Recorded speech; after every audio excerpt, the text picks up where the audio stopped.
Hello friends, welcome to my YouTube channel. So friend, आज हम इस वीडियो में डिस्कस करने वाले हैं पोइट्री को टीच करते टाइम कौन कौन से स्टेप को हमें फॉलो करना चाहिए।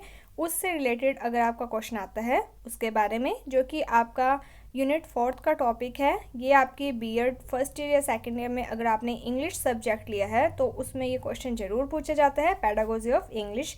और यही जो पेडागोजी ऑफ इंग्लिश है, ये जब आप कॉम्पिटिटिव एग्ज़ाम की तैयारी करते हो टीचर लाइन से रिलेटेड, तभी भी ये क्वेश्चंस आते हैं, तो आपको इसे थोड़ा केयरफुली समझना होगा। सो स्टार्ट करते हैं।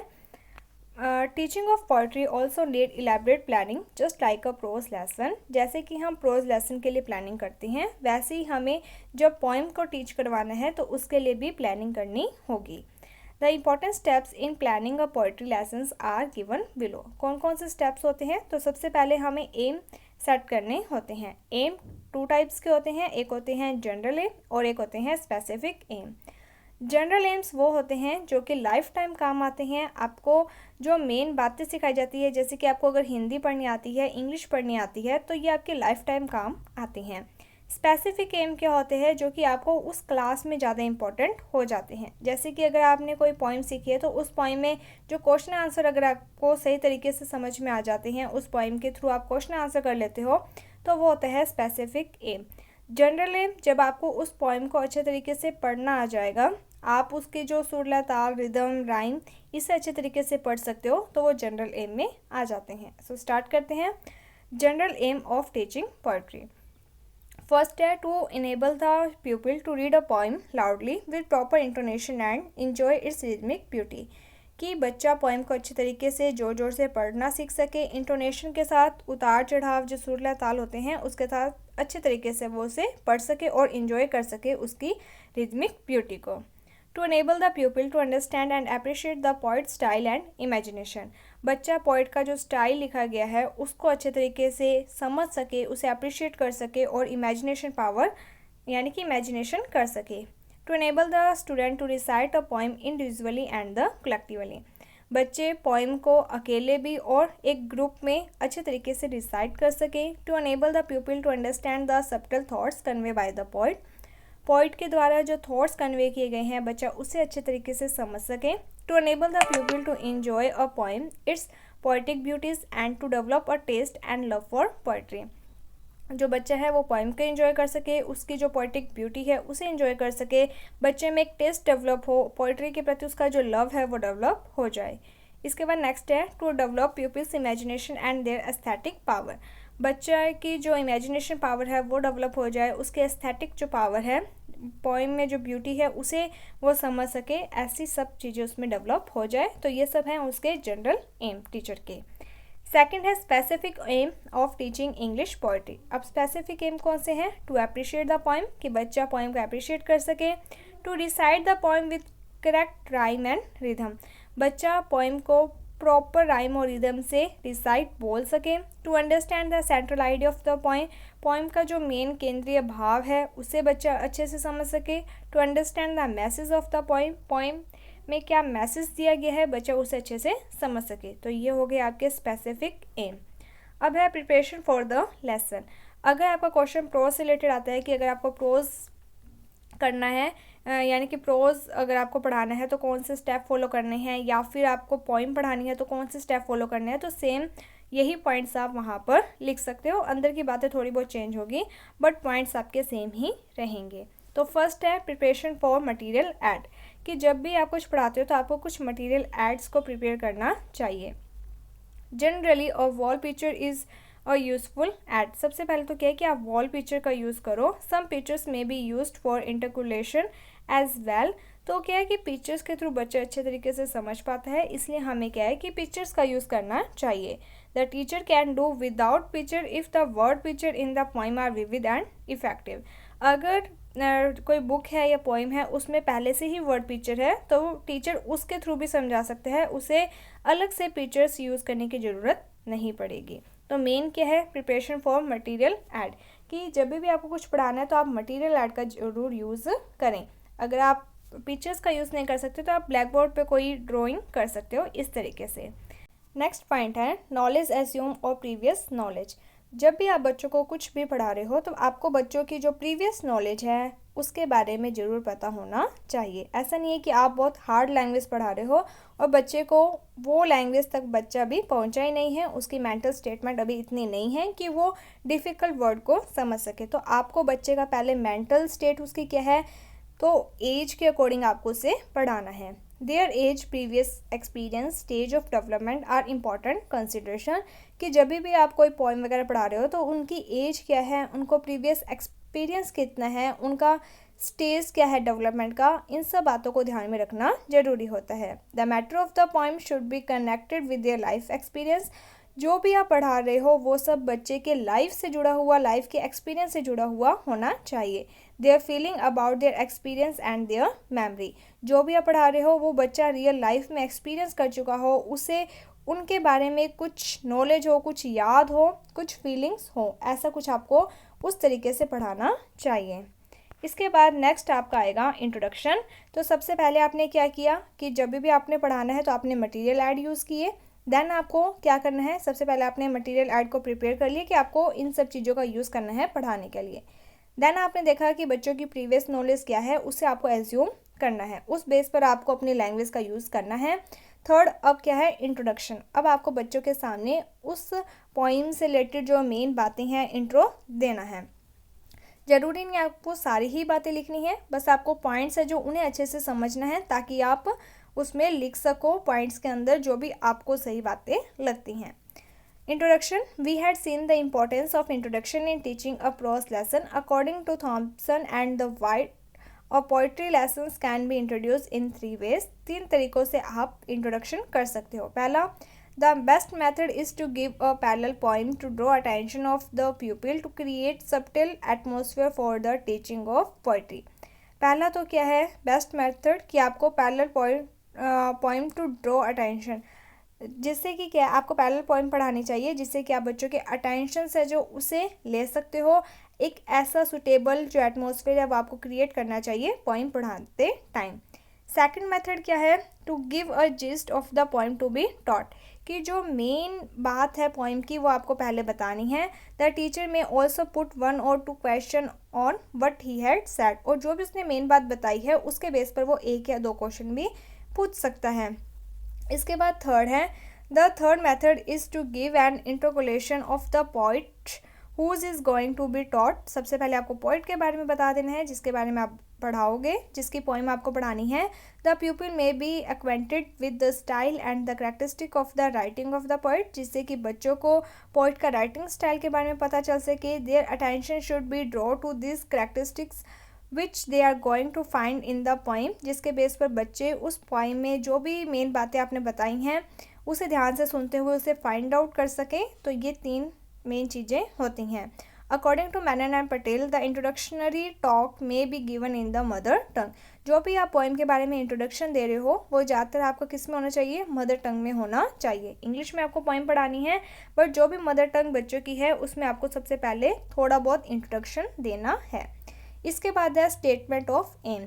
आपका क्या एम है वो आपको बताना है। Introductory questions are followed by the statement of teachers aim. This aim is to be stated in an ambiguous language. अब क्या है कि जो भी आप यानी कि आपको क्या है कि कुछ क्वेश्चंस को फॉलो करना है और ये जो भी क्वेश्चन आप पूछोगे वो किसके बेस पर होने चाहिए, जो भी आपका एम है उसके बेस पर कि क्या आपका ये एम पूरा हो चुका है या फिर नहीं हुआ है। और ये जो लैंग्वेज आपकी होगी वो डिफरेंट होगी, यानी कि प्रॉपर क्लियर में नहीं होगा। इसके बाद है presentation. The presentation stage consist of the flowing points. कुछ अब आपको क्या है कि उस पोएम को प्रेजेंट करना है तो इसके लिए कुछ पॉइंट्स हैं, आपको मेन जो पॉइंट्स हैं उनके नाम ध्यान में रखने हैं। जैसे कि model reading by the teacher, सबसे पहले क्या है पोएम को टीचर पढ़ेगा। The pre request of a model good model reading are sympathy between the teacher and the pupil. तो ये क्या होता है कि एक मेन चीज़ होती है जब टीचर उसको पढ़ता है। An intelligent grasps of the message और realisation of the mode of the poem and the pleasing and audible voice. तो टीचर को किस तरीके से पढ़ना है कि मैसेज क्लियर हो सके, पोएम का जो मूड है उसके बारे में पता चल सके, उसकी जो पोएम रिसाइट करने की वॉइस है वो अच्छी होनी चाहिए, ऑडिएबल यानी कि सभी बच्चे सुन सकें ऐसी होनी चाहिए। To put across to the class of the whole message of the poem in hand the teacher should read the poem in such a way that the people are interested. Teacher को इस तरीके से poem को पढ़ना चाहिए कि बच्चा उसकी पोइम को अच्छे तरीके से सुने। He should read slowly and clearly so that not even one word is lost. Teacher को पोइम को इस तरीके से पढ़ना चाहिए कि हर एक वर्ड क्लियरली समझ में आ जाए, कोई भी जो वर्ड है वो ना छूट जाए, धीरे धीरे उसको पढ़ना चाहिए। The teachers reading should also reveal the shade of the meaning if not at the first reading at all the subsequent reading despite its many unfamiliar word similes and the metaphor. तो teacher को इस तरीके से read करना चाहिए कि उसका जो मीनिंग है वो रिवील हो जाए, क्योंकि बहुत सारी ऐसी पोइम में बातें होती हैं, सिमिल वर्ड्स मेटाफर का यूज़ किया जाता है, जिसके कारण जो मीनिंग है वो क्लियर नहीं हो पाता है। The teachers reading should convey not only the meaning of the poem but also its music, its mood, atmosphere and the several emotional tones the poem suggest. जब भी टीचर पोइम को read करता है तो सिर्फ उसको बच्चों को मीनिंग ही नहीं समझाना है, बल्कि क्या म्यूज़िक है, क्या मूड है, क्या एटमॉस्फेयर है, क्या इमोशनल टोन है, पोइम में क्या सजेस्ट किया जा रहा है, ये सब चीज़ें उसको बतानी है। The message and the beauty of many poems can be convey directly और intact to the people without understanding them perfectly. Main बात क्या होती है कि बच्चों को मैसेज मिल सके पोइम के थ्रू, क्या वो कहना चाहता है और उसकी क्या ब्यूटी है, वो कभी कभी क्या है डायरेक्ट बताना पड़ता है। इसके बाद है इमिटेशन बाय द प्यूपिल। पहला तो मेन क्या हुआ कि टीचर बोलेगा, दूसरे में क्या होगा कि बच्चे जो अब वो उसे इमिटेट करेंगे। After the teacher finish the recitation he invite a few students to recite the poem who do it following the style of the teacher's model. This require a lot of practice on the part of the student. पहले teacher ने बोला, अब teacher क्या है कि कुछ बच्चों को बुलाएगा और उन्हें कहेगा कि अब जैसे जैसे मैंने बोला है वैसे ही उसी स्टाइल में आपको भी बोलना है। इसके लिए क्या है कि प्रैक्टिस की ज़रूरत पड़ती है। इसके बाद है study of the poem. When the pupil finish the reading of the poem, the teacher should come to the study of the poem. पहले आपने poem किस तरीके से बोलते हैं सुर लय ताल, आपने वो सिखाए। अब आपको क्या है कि poem की स्टडी करवानी है। He should explain the difficult word, but his explanation should be only so much as may enable the pupil to have a general understanding of the poem. अब पोइम में बहुत सारे ऐसे डिफ़िकल्ट वर्ड्स होते हैं जिसे टीचर को clear करना चाहिए और उसे बच्चों को इस तरीके से पोइम सिखानी है, पढ़ानी है कि बच्चा उसका जो जनरल अंडरस्टैंडिंग है वो क्रिएट हो सके। While making a study of the poem, he should point out its beauty, faults, clear and the reference involved, bring out the beauty of the figure of speech and throw light on the ideas involved. जब भी teacher बच्चों को poem की study करवा रहा है तो उसका मेन मकसद क्या होता है कि बच्चे जो पोइम में आइडियाज़ दिए गए हैं एक तो उन्हें समझ सके, जो फिगर ऑफ स्पीच का यूज़ किया गया है उसे समझ सके और जो उसकी ब्यूटी हैं उन सब पॉइंट्स को वो नोट कर सके। ये सब चीज़ें होती हैं। Reading again bye the teacher. अब टीचर वापस उसको रीड करेगा। When the poem has been fully explained and discussed, the teacher should read the poem again. This reading will have a greater effect on the pupil because much has already been said about the poem. अब क्या है कि teacher ने सबसे पहले क्या हुआ था, पोइम को बोला, उसके बाद बच्चा है उन्होंने उन्हें इमिटेट किया, उसके बाद टीचर ने उस पोइम को एक्सप्लेन किया। अब टीचर को वापस से उसी पोइम को पढ़ना है, जिससे कि बच्चों ने बहुत सारी चीज़ें जो होती हैं वो सुन ली होती हैं टीचर के द्वारा और बच्चे उसे अच्छे तरीके से अब समझ पाते हैं। इसके बाद नेक्स्ट है reading again by the student. पहले टीचर ने रीड किया, अब बच्चे रीड करेंगे। When the teacher finished its reading of the poem, he should ask the pupil to read it again for the sake of enjoyment only. Teacher ने read किया, अब बच्चों को कह रहे हैं कि आपको रीड करना है जिससे कि एक इंजॉयमेंट हो सके। इसके बाद है recapitulation. At this stage, one or more of the following device can be adopted. जैसे कि questions by the teacher on the paraphraseology and phraseology, figure of speech, allusion and beautify of the poem. अब teacher को क्या कि कुछ questions पूछने हैं poem की ब्यूटी से रिलेटेड, एल्यूशन से रिलेटेड, फिगर ऑफ स्पीच से रिलेटेड या फ्रेज से रिलेटेड। सेकंड है question by the pupil and their answer by the teacher. बच्चे क्वेश्चन पूछ सकते हैं और आंसर टीचर करेंगे। या फिर discussion about the effect of the poem, की इफेक्ट क्या है पोइम का उसके बारे में डिस्कस कर सकें। Discussion about the feeling and thought aroused by the poem. इस पोइम को पढ़ने के बाद आपको क्या फीलिंग आई है, क्या आपके थॉट्स हुए हैं, उसके बारे में डिस्कस कर सके। Comparison of the poem read with the similar other poems, किसी पोइम को इन्होंने पहले पढ़ा है, अब इस पोइम को पढ़ा है, उनके बीच में कंपैरिजन कर सकें। Recitation of line like most by different students, तो जो भी लाइंस इंपॉर्टेंट अच्छी लगती हैं उन्हें वो वापस से रिसाइट कर सके। ये सब चीज़ें यहाँ पर होती हैं। इसके बाद है final model reading by the teacher. अब लास्ट में फिर से टीचर को फाइनल रीड करना है। The final reading will heighten appreciation of the beauty of the poem. इसमें क्या होता है कि जो पोइम की ब्यूटी है उसे अप्रिशिएट किया जाता है। Children listen with great enjoyment and deeper understanding this time. अब बच्चे ज़्यादा इन्जॉय करते हैं क्योंकि पहले नई नई चीज़ थी तो बच्चे को समझने में टाइम लग रहा था। अब बच्चा उसे समझ चुका है जिसके कारण वो ज़्यादा इन्जॉय करेगा और अच्छे तरीके से और समझेगा। The teacher may also ask some good students to give a final reading. इसके साथ टीचर बच्चों को भी कह सकते हैं कि आप बोलकर देख लो, ठीक है, इस तरीके से। In junior classes where children love rhyme and rhythm more than the thoughts they may be asked to read the poem aloud in the course at the end. छोटी क्लासों में तो क्या होता है कि ये नहीं कहते कि क्या मीनिंग आपको समझ में आया है, ये कहते हैं कि चलो आप कुछ बच्चे लास्ट में क्या है कि पोइम को बोलो। Thus they will enjoy it more and some of them would like to commit the poem to memory. ठीक है, इससे क्या होता है बच्चों को एक तो इन्जॉयमेंट होता है और बच्चों को ये होता है कि हम इस पोइम को याद करेंगे। However they should not be compelled to learn it by the heart. तो अब क्या होता है कि बच्चे को इंटरेस्ट आने लग जाता है जिसके कारण उसको कंपेल नहीं करना पड़ता है कि आपको याद ही करना है। When they enjoy read it again and again they will learn it by heart without realising that they are doing so. जब बच्चे को मज़ा आता है तो वो बार बार उसे क्या है रिसाइट करते हैं, तो उसे क्या है कि पता ही नहीं चलता कब वो खेल खेल में सीख गया। Competition and the recitation display should be organise in the school. School में कंपटीशन वगैरह जो है वो ऑर्गेनाइज करना चाहिए to develop their interest in reading and recitation, जिससे कि बच्चों में रीडिंग पावर है, जो बच्चा रीड करे उसे रिसाइट करे, ये सब इंटरेस्ट डेवलप हो सकें।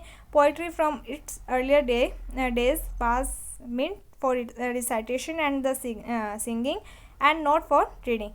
जो पोइम होती है वो स्टार्टिंग से रीडिंग की चीज़ नहीं है बल्कि उसे गाने की चीज़ है, रिसाइट करने की चीज़ है। The teachers should select some recitable poem having enjoyable rhyme rhythm and strong beats and teach them with the aim of learning by heart. तो जो टीचर है उसे कुछ पोइम को सिलेक्ट करना चाहिए जिससे कि बच्चे इंजॉय कर सके उसके रिदम को, उसकी बीट को, और बच्चे उसे दिल से सीख सकें। He may suggest to them towards the end of the period to remember it by heart if they can. और टीचर लास्ट में कह भी सकते हैं कि आपको इस पोइम को पढ़ना है लास्ट पीरियड में अगर आपको मज़ा आए तो, ठीक है। तो ये सारी बातें हैं। इसके बाद है the difference between prose and poetry. क्या डिफरेंस है? Prose teaching is based upon the exploitation and explanation of new words and tense, whereas poetry teaching develop the skill of the aesthetic sense. Prose क्यों पढ़ाया जाता है? ताकि हम नए words को, नए सेंटेंस को सीख सके, जबकि पोइट्री क्या डेवलप करती है? एस्थेटिक सेंस, ठीक है, किसी भी चीज़ की ब्यूटी को देखना। Prose is taught whereas poetry is caught. Prose को पढ़ाया जाता है जबकि पोइट्री को क्या कैच किया जाता है, यानी कि उसे समझा जाता है। More emphasis is given on home assignment in prose lesson. Prose lesson में तो क्या होम असाइनमेंट दिए जाते हैं, जबकि than that of poetry lesson. तो पोइट्री लेसन में क्या है कि कम दिया जाता है, प्रोज में ज़्यादा इम्फेसिस किया जाता है। Prose teaching is the language training. Prose में क्या होता है कि हम लैंग्वेज को ट्रेन करते हैं, whereas poetry teaching is the appreciation of the beauty. और पोइट्री में हम ब्यूटी को अप्रिशिएट करने के लिए ज़्यादा फोर्स करते हैं। Prose is the language of eyes and mind. Prose किस टाइप की लैंग्वेज है? जिसमें आपका माइंड और आपकी आइज़ ज़्यादा लगती है, जबकि पोइट्री किस टाइप की लैंग्वेज है? Poetry is the language of years and heart. Poetry में आपको सिर्फ सुनना होता है और पूरे मन से उसको समझना होता है। तो इस तरीके से ये आपका क्वेश्चन था। होप आपको ये क्वेश्चन समझ में आ गया होगा। कोई भी डाउट वगैरह होता है तो आप हमें कमेंट सेक्शन में बता सकते हो, आपका डाउट दूर कर दिया जाएगा। अगर आपको ये वीडियो अच्छी लगी है तो like my video, subscribe my channel. Thank you friends for watching my video. Thank you.